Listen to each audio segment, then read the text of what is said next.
আসসালামু আলাইকুম রহমতুল্লাহ। ওয়ালাইকুম আসসালাম রহমতুল্লাহ বরকাত। জি। আমি কলকাতা থেকে বলছি। জি বলেন। হ্যাঁ, আমি একটু জানতে চাইছি যে রাসূলুল্লাহ সাল্লাল্লাহু আলাইহি সাল্লাম মহিলাদের জন্য নামাজের আলাদা কোনো পদ্ধতি শেখাননি, বরং উনি যেমন নামাজ পড়েছেন তেমন ভাবেই মহিলা পুরুষ সবাইকেই নামাজ পড়তে বলেছেন। কিন্তু অবশ্যই। যেসব হুম, কিন্তু যেসব মহিলারা রাসূলুল্লাহ সাল্লাল্লাহু আলাইহি ওয়াসাল্লামের পদ্ধতি, মানে ওনার পদ্ধতিতে মানে রুকু সিজদা না করে অন্যভাবে নামাজ পড়ছে, যেমন রুকু করছে মানে এতটুকু ঝুঁকছে যতটুকু ঝুঁকলে হাঁটুটা টাচ করা যায়, এতটুকু হুম, ঝুঁকছে রুকুর জন্য। আর সিজদাটা হলে পুরো বিছিয়ে সমস্ত হাত মাটিতে পুরো কনুই পর্যন্ত মাটিতে টাচ করে অন্যভাবে নামাজ পড়ছে। তো তারা হুম, কি, তারা বলছে আমরা হানাফি মতে পড়ছি, কি যাই হোক, তো তারা কি হুম। এইভাবেই নিশ্চিন্তে নামাজ পড়ে যাবে? মানে সেটা কি গ্রহণযোগ্য হবে? মানে সেটা কি সংশোধনের প্রয়োজন আছে, সেটা একটু জানতে চাইছি। মানে আপনার কাছ থেকে শুনলে এই প্ল্যাটফর্মে একটু আমাদের মানে সচেতনতা একটু বাড়বে, সেই জন্য একটু আপনার কাছ থেকে জানতে চাইছি। হুম।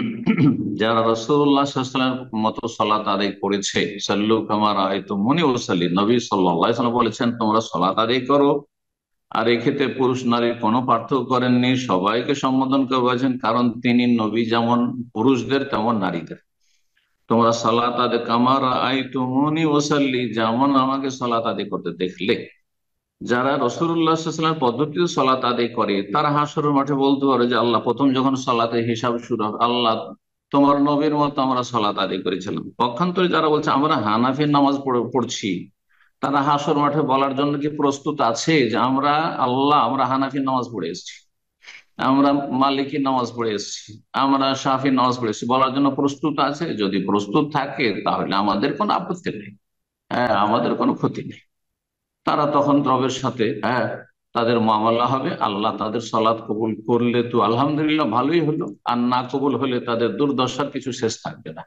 মান আমিলা আমালান লাইসা আলাইহি আমরুনা ফাহুয়া রাদ।